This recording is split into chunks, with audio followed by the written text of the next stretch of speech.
Hey, what's going on, family? It's Daniel here, and I am so pumped that you took a moment just to click on this video, to watch it, to see the importance of it. Listen, this is one of the first videos on this YouTube channel, so we're gonna have a ton of more content coming through on here.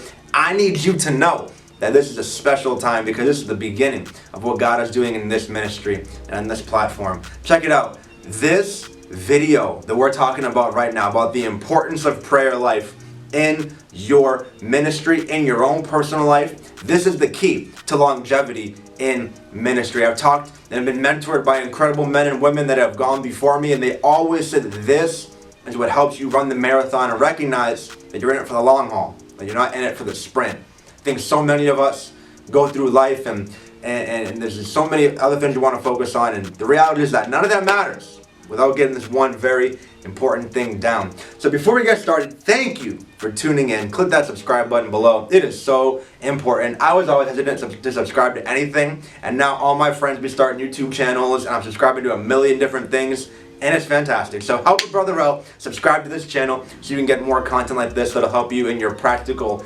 life. The purpose of these vlog videos is simple. We want to take the principles from the website, the principles from that blog that we're going through, and we want to give practical handles to how we can live it out and implement it in our lives. Come on, knowledge is good in and of itself, but if it doesn't change how I live my life, it means nothing. I just got a bunch of knowledge in my big head, so we want to make sure that we're putting practical use to these principles. The first thing I want to talk to you about, first and most important thing that we could even address in this series is very, very, very simple.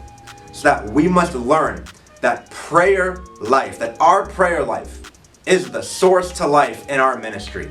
First and foremost, that has to be the focus. Check it out, you guys. This is the key to longevity. I truly believe that if we go about our lives and we go about focusing on systems and creativity and church culture and making our youth ministries as dope as it can be and the church services as dope as they can be, without winning the battle on our knees first, none of it matters.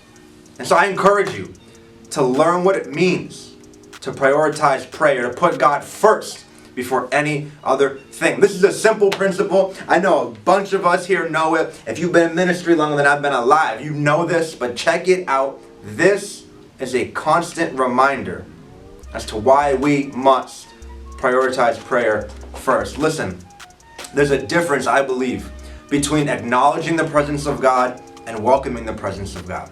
I believe when we acknowledge the presence of God in our lives, right, we know we need to pray, Daniel. We know we need to spend time with Him before we do anything. That's fine. Great. But acknowledging and welcoming are two different things. Acknowledging the presence of God is simple. It's when we say, I'm going to do whatever I want to do, and I'm just going to say, God, I know you're here. Holy Spirit, I know you're here. You can just watch. Welcoming His Spirit, welcoming His presence is different. The posture of our heart becomes, we allow you to take control and we're going to watch. It's a huge distinction we need to make and remember there, that our ministry must be an overflow of everything that comes from our own personal relationship with Jesus. That has to become, you guys, the most important thing that we remind ourselves of as we start out in ministry and as we've been in ministry for years. That is the key. We have to know to welcome rather than simply acknowledge. And to get to that understanding, I think it takes a few things, and I have some resources here I want to put in your hands as well. The first thing we need to realize, though, is that God has given us so much, and He's revealed so much to us through His Word. So what I do every day before I come into work and having my own quiet time, and is what I just simply do this. I go and I take the posture of Psalm 42, where it says that as a deer pants for streams of water, so my soul pants for you, my God. The desperateness that I can't go another day without spending time in His presence. That is the first thing that has to take place in our lives every single day. I know we know that, but we have to live it out. And that is going to keep us fresh, and we'll see God move in crazy ways rather than just feeling stagnant and stale, doing our own thing that we were so used to.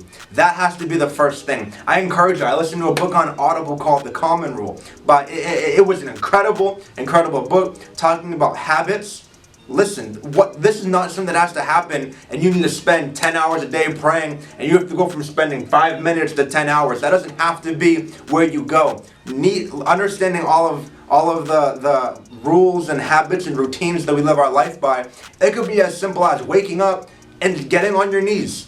And you just say, God, I'm giving you this day. Middle of your day, you could pause and say, that was my morning. God, here's another clean reset. Boom, here's my day. I acknowledge that I'm on my knees here, and therefore I'm welcoming your presence to do whatever you want throughout the day. It could be driving somewhere between meetings. It could be getting, after dinner or before you go to bed. And there's that constant reminder of getting on your knees, and how that alone on a daily basis will help shift your perspective from simply acknowledging His presence to welcoming His presence.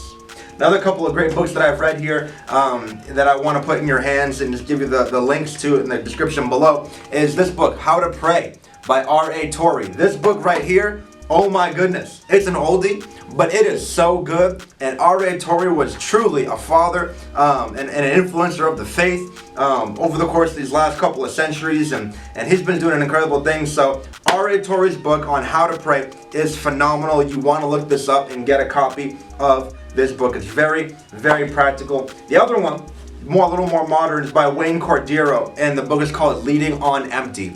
And this book is phenomenal because the whole purpose of it is teaching you to refill your spiritual tank so that way you can minister to others. Again, ministry is simply an overflow of your own personal walk with God.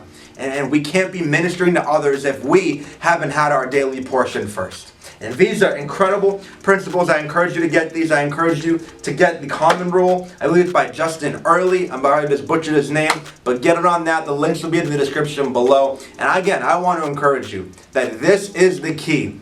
This is the key to practically implement getting God's presence evident in your life.